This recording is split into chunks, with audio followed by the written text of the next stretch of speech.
স্বাধীনতা অর্জনের চেয়ে স্বাধীনতা রক্ষা করা কঠিন।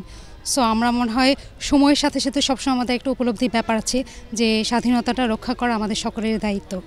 সো এই অভ্যুত্থান বলুন আর আমাদের নতুন একটা অ্যাসেসমেন্ট বলুন, এইটা আমাদেরকে নতুন করে আবার মনে করিয়ে দেয় যে স্বাধীনতাটা আমরা ৭১ সালে অর্জন করেছি, সেটা আমাদের নিজেদের সকলের দায়িত্ব আছে ওভার দ্য টাইমটা রক্ষা করার জন্য। আমার বাংলাদেশের স্বাধীন, এখন এটা আমাদের দায়িত্ব যে আমরা নিজেদের তরফ থেকে আমাদের নিজেদের দায়িত্বটা ঠিকমতো পালন করি।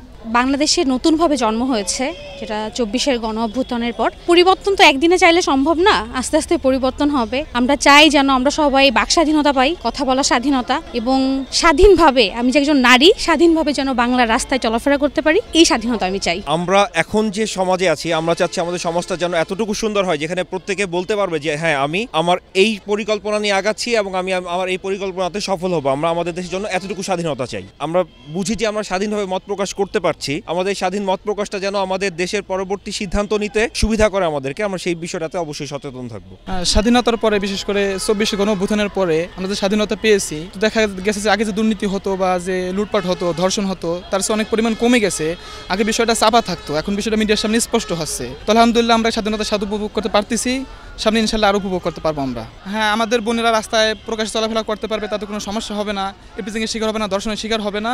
আমরা এরকম সমাজ চাই। আসলে নতুন স্বাধীনতা যেটা বলতেছে, এখানে আগে যেটা দেখা গেছে যে আমরা কথা বলতে পারতাম না, কথা কোনো কিছু বললে বা সরকারের বিরুদ্ধে একটু গেলে পরে সেখানে ধরে নিয়ে যেত, তাদেরকে আয়না করে বন্দি করে রাখতো। কিন্তু এখন দেখা যাচ্ছে আমরা ফেসবুক বা যে সমস্ত সোশ্যাল মিডিয়া আছে সেখানে আমরা দেখতেছি যে কেউ যদি কথা বলে তাদেরকে এখানে ধরে নিয়ে যাচ্ছে না, এবং তাদের যে একটা ভয় ছিল সেই ভয়টা কেটে গেছে। মানুষ তার মতো সে চলার একটা সুযোগ সে পাচ্ছে। প্রত্যাশা আমরা এই দেশে একটা সুন্দর ভবিষ্যৎ চাই, কেউকে যেন জোর করে কোনো যেন কাউকে অত্যাচার না করে, সেটা আমরা প্রত্যাশা করতেছি।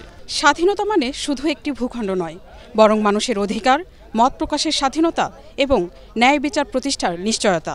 ২৪-এর গণ অভ্যুত্থানের পর এমনই এক বাংলাদেশের স্বপ্ন দেখেছে সাধারণ মানুষ। ফ্যাসিবাদ মুক্ত বাংলাদেশে স্বাধীনতার শক্তিকে ধারণ করে নতুন মুক্তির বার্তা নিয়ে এগিয়ে যাবে দেশ, এমন প্রত্যাশা সবার। Marufa Kamal, global television, Savar.